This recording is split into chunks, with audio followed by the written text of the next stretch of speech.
Hello students, कैसे हैं आप सब लोग? मौज बहार। तो आज बच्चों ये वीडियो में हम सीपीसी के सिविल प्रोसीजर कोड के दो बहुत इंटरेस्टिंग सेक्शन को डील करने वाले हैं। जी हाँ, दो सेक्शन बच्चों जो सीपीसी के हैं सिविल प्रोसीजर कोड के, हम उनको डील करेंगे जो काफ़ी इंटरेस्टिंग सेक्शन है। Section 10 as well as section 11। Section 10 बात करता है डॉक्ट्राइन ऑफ रेस सब जुडाइस की, और सेक्शन 11 बात करता है डॉक्ट्राइन ऑफ रेस जुडिकाटा की। तो दो सेक्शन हमारे जो आज डील होंगे क्लासरूम में वो कौन से हैं? Doctrine of res sub judice, section 10 of CPC civil procedure code, and as well as section 11 doctrine of res judicata. तो ये दो सेक्शन करेंगे और दोनों सेक्शन आपस में कनेक्टेड हैं। ये दो सेक्शन आज की वीडियो में करेंगे, आपस में कनेक्टेड सेक्शंस हैं। लैंग्वेज को पहले पढ़ेंगे, फिर समझेंगे, आपको इजी वे में समझाऊंगा, फिर दोबारा से एक बार लैंग्वेज को पढ़ेंगे। ये फर्स्ट जो पैराग्राफ सेक्शन 10 का दिया है, ये देखिए क्या बोलता है। Section 10 provides that no court shall proceed with the trial of any suit in which the matter in issue is also directly and substantially in issue in a previously instituted suit between the same party or between the parties under whom they are or any of them litigating the same title।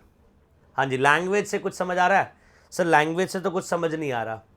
तो बच्चों पहले मैं कुछ बातें बताता हूँ, वो आप ध्यान से सुनिएगा, फिर हम क्या करते हैं इसको पढ़ेंगे।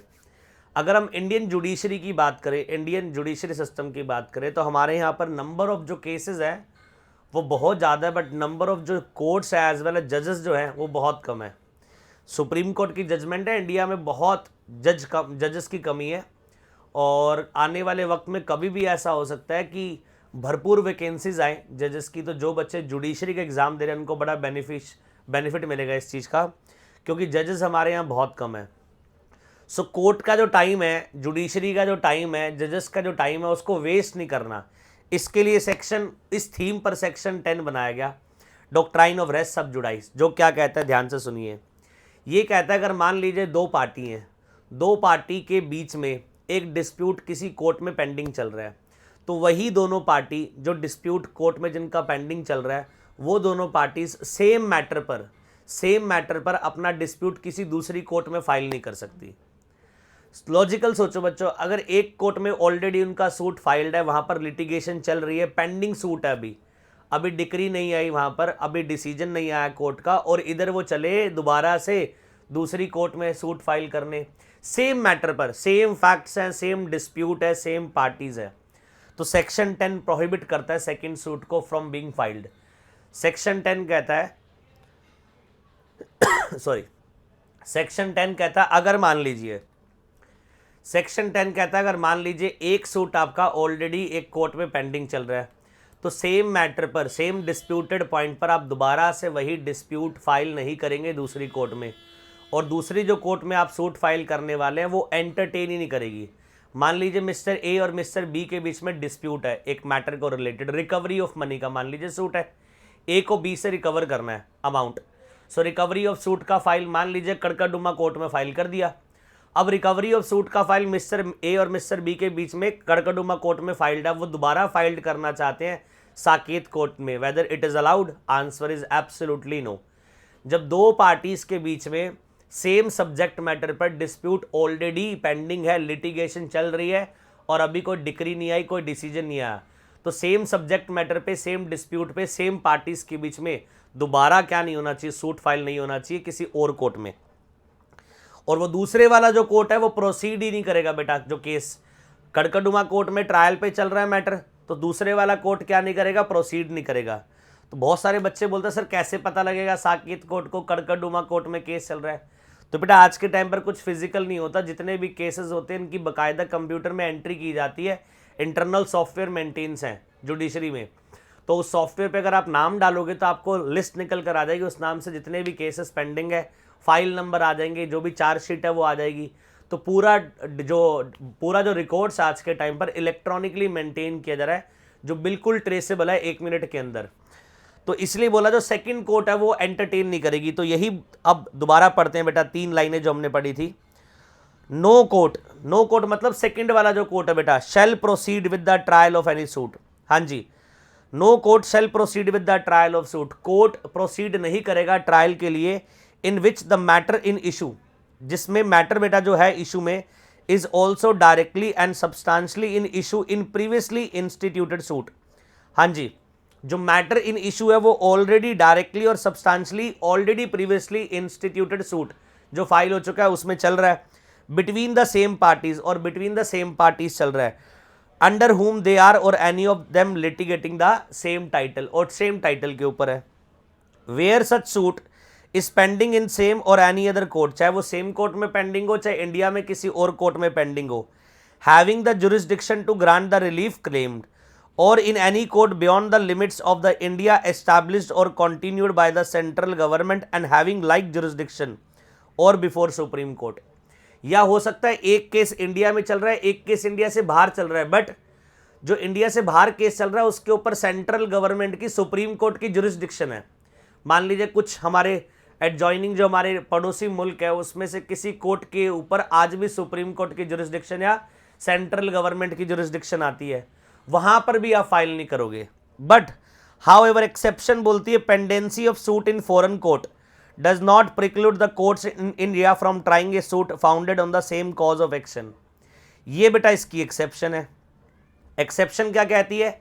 सेम सब्जेक्ट मैटर के ऊपर same disputed point same parties में दो सूट फाइल कर सकते हो, प्रोवाइडेड दैट एक इंडियन कोर्ट में हो और एक फॉरेन कोर्ट में हो। ये अलाउड है। मान लीजिए कंपनी है जिसका सूट बेटा इंडिया में भी चल रहा है, ठीक है जी, एक कंपनी है जिसका सूट इंडियन कोर्ट में भी चल रहा है, या इंडिविजुअल है जिसका सूट इंडियन कोर्ट में भी चल रहा है और इंडिया से बाहर भी चल रहा है, लाइक विजय माल्या। यहाँ पर भी बेटा क्या था, उसके ऊपर कोर्ट में पेंडिंग चल रही है प्रोसीडिंग्स और जजमेंट आ गई है वैसे अब तो कोर्ट की, अटैचमेंट करने के लिए प्रॉपर्टी उसकी प्रॉपर्टी को बोल दिया है, और सेम मैटर पर यूके कोर्ट में भी केस चल रहा था उसके ऊपर। तो एक पर्सन के ऊपर अगर दो जगह केस चल रहा है सेम सब्जेक्ट मैटर के ऊपर, ठीक है जी, सेम पार्टीज के, एग्जाम्पल ये हाइपोथेटिकल मैंने विजय माल्या वाला, बस आप इतना याद रखिए जहां पर दो पार्टीज हैं और दो पार्टीज के बीच में सेम सब्जेक्ट मैटर पर एक डिस्प्यूट जो डिस्प्यूट है उससे रिलेटेड एक केस इंडिया में चल रहा है, एक केस आउटसाइड इंडिया चल रहा है, वो अलाउड है। बट अगर जो केस इंडिया में चल रहा है ऑलरेडी पेंडिंग है और अगर आप सेम सब्जेक्ट मैटर पे सेम पार्टीज के बीच में आप इंडिया में ही दूसरी कोर्ट में केस फाइल करना चाहते हो, वो अलाउड नहीं है। बट अगर इंडिया से बाहर वो अलाउड है। तो इसलिए बेटा हाउ एवर से क्या दे रखी है, एक्सेप्शन दे रखी है सेक्शन 10 की। अच्छा, ये ऑब्जेक्ट क्या है सब जुडाइस का, ये सेक्शन 10 का ऑब्जेक्ट क्या है? To prevent the court from trying two parallel suits in respect of same matter in issue. हाँ जी, दो बेटा पैरेलल सूट नहीं चलने चाहिए। अगर दो पैरेलल सूट चलेंगे तो बेटा to prevent the court from two parallel suits.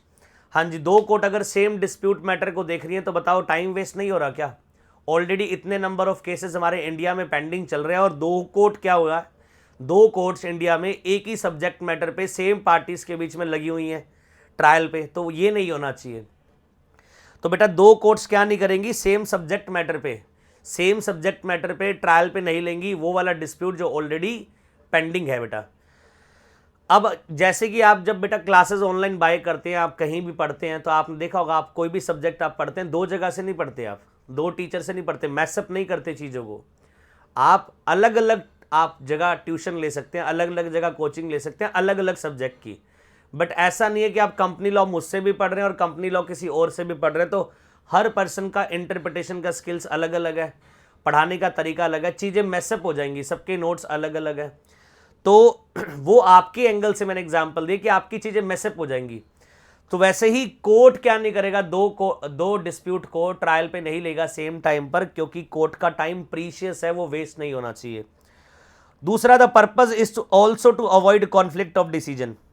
अगर बेटा ऐसा होगा दो कोर्ट अगर आपस में, मान लीजिए दो कोर्ट, एक कड़काडूमा कोर्ट एक साकेत कोर्ट डिस्प्यूट को ले लेते हैं सेम टाइम पर और ट्रायल पे चलाते हैं, फाइनली डिसीजन देते हैं और दोनों का डिसीजन अलग अलग आता है, तो बेटा कॉन्फ्लिक्ट ऑफ डिसीजन हो गया। अब मुझे एक बात बताइए, अब किसकी बात मानोगे? कॉन्फ्लिक्ट ऑफ डिसीजन आ गया तो कड़काडूमा कोर्ट की बात मानोगे, साकेत कोर्ट की? क्वेश्चन मार्क आ जाएगा, पता ही लगेगा नहीं क्या सही है और क्या गलत है। इसलिए बेटा हाँ जी, रेस सब जुडाइस का ऑब्जेक्ट क्या है? To avoid conflict of interest. ये चाहता है कि हमें क्या करना है, अवॉइड करना है कॉन्फ्लिक्ट ऑफ इंटरेस्ट, ताकि दो कोर्ट के डिसीजन में कभी भी कॉन्फ्लिक्ट ऑफ इंटरेस्ट ना हो।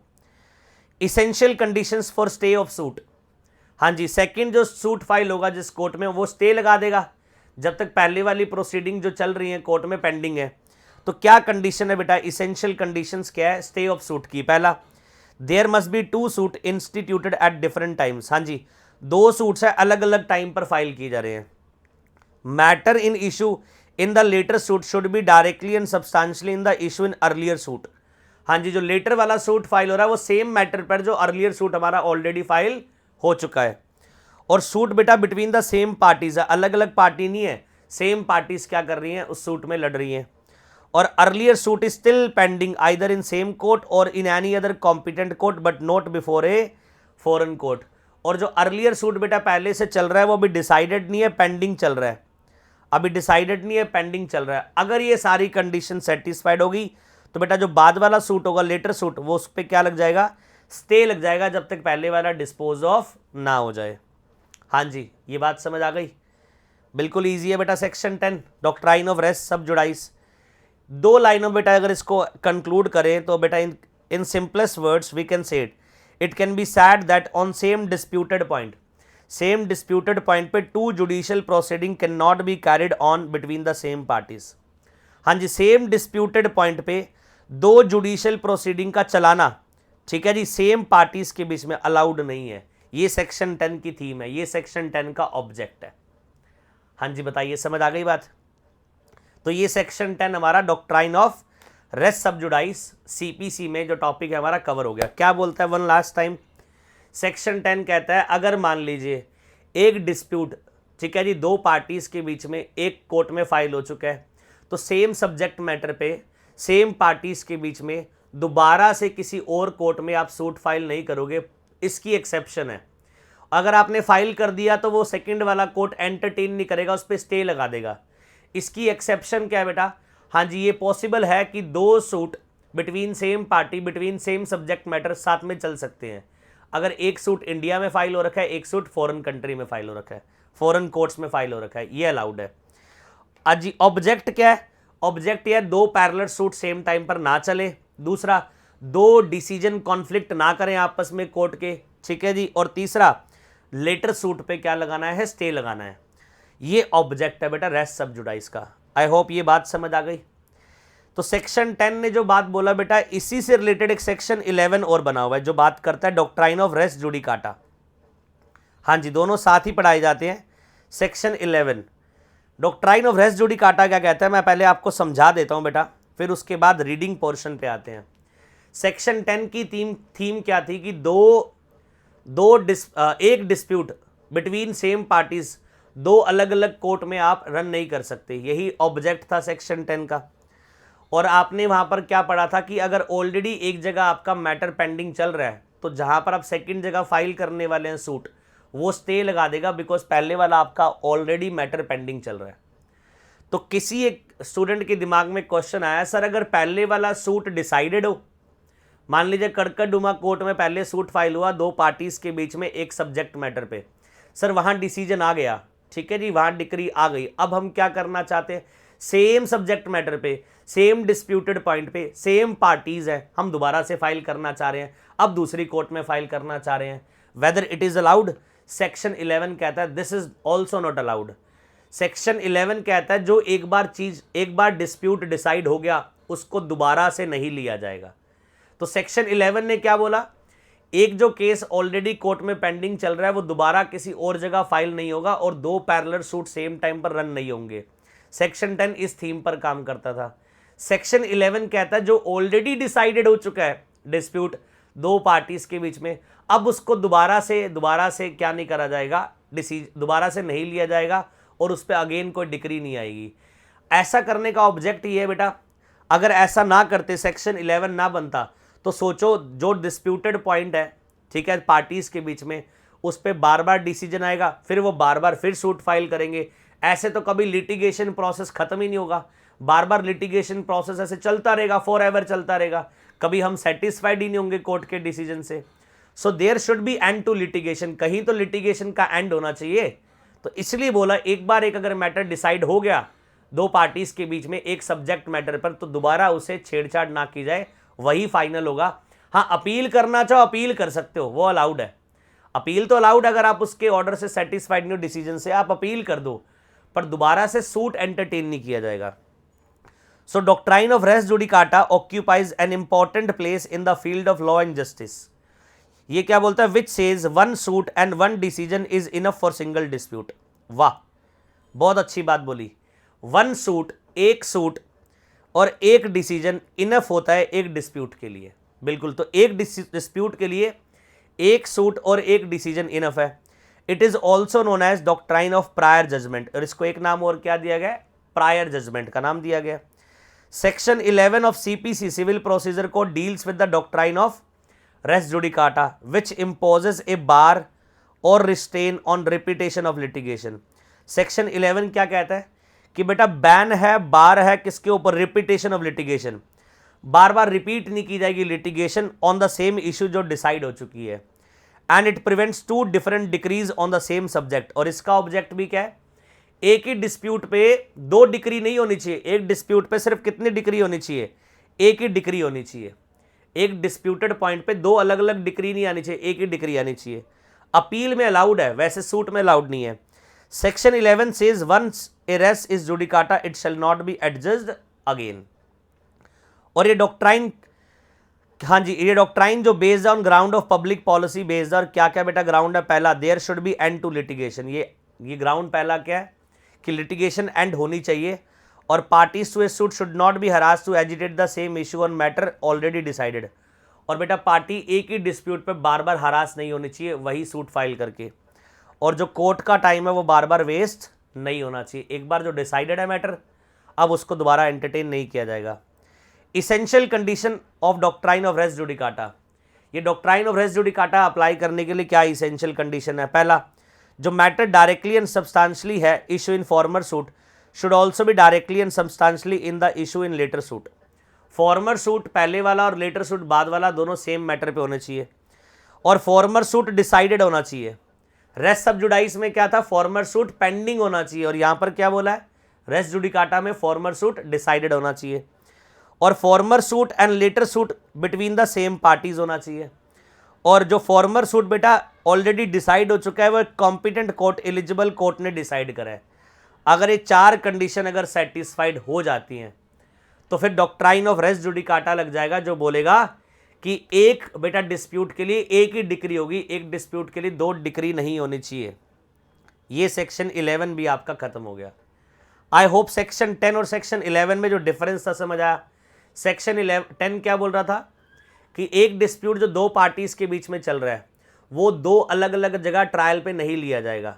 अगर एक जगह फाइल कर दिया और वहां पेंडिंग है तो सेकंड वाला कोर्ट उसे एंटरटेन ही नहीं करेगा, स्टे लगा देगा जब तक पहले वाला डिसाइड ना हो जाए। बट इसकी एक्सेप्शन है, दो सूट पैरेलल चल सकते हैं सेम टाइम पर बेटा, एक इंडियन कोर्ट में एक फॉरेन कोर्ट में, ये एक्सेप्शन थी। सेक्शन 11 क्या बोलता है? डॉक्ट्राइन ऑफ रेस जुडिकाटा, कि एक डिस्प्यूट है दो पार्टीज के बीच में एक सब्जेक्ट मैटर पे जो ऑलरेडी कोर्ट में डिसाइड हो चुका है, अब दोबारा से वो फाइल नहीं होना चाहिए दूसरे कोर्ट में, क्योंकि एक डिस्प्यूट पे एक ही डिक्री आएगी, एक ही डिसीजन आएगा। और ऐसे अगर नहीं होगा तो अगर ये सेक्शन ना होता डॉक्ट्राइन ऑफ रेस जुडिकाटा वाला, तो कभी लिटिगेशन प्रोसेस का एंड नहीं होता, लिटिगेशन प्रोसेस चलता रहता फॉर एवर। सो इसलिए बोला there should be end to litigation, इसलिए पार्टीज को हरास नहीं करना बार बार सेम सूट फाइल करके। एक बार जो फाइल हो गया और एक बार जो डिसाइड हो गया, अब दोबारा सेम सब्जेक्ट मैटर पर सेम पार्टीज के बीच में वो डिस्प्यूट फाइल नहीं होगा कोर्ट में। ये सेक्शन 11 हमारा कंप्लीट हो गया। हाँ जी बच्चों, ये समझ आ गया? तो जो भी व्यूअर्स है बेटा, ये जो भी व्यूअर्स देख रहे हैं, हमने आज सेक्शन 10 और सेक्शन 11 समझा। Section 10 doctrine of res sub judice, section 11 doctrine of res judicata. मेरी आप लोगों से एडवाइस है जब भी पढ़े दोनों को साथ पढ़े, कंबाइंड करके, अलग अलग ना पढ़े, बिकॉज दोनों कनेक्टेड ही हैं। ठीक है जी, आई होप आपको समझ आया होगा, कॉन्सेप्ट क्लियर। और इसके अलावा जो डिफरेंस है दोनों में, वो डिफरेंस भी आपने ये पकड़ लिया होगा, डिफरेंस कैच कर लिया होगा, डिफरेंस क्या है। तो आज की इस वीडियो में इतना ही, नेक्स्ट वीडियो में किसी नए टॉपिक के साथ मिलेंगे। आई होप आपको अच्छी लगी होगी video. Thank you so much and good by two all of you.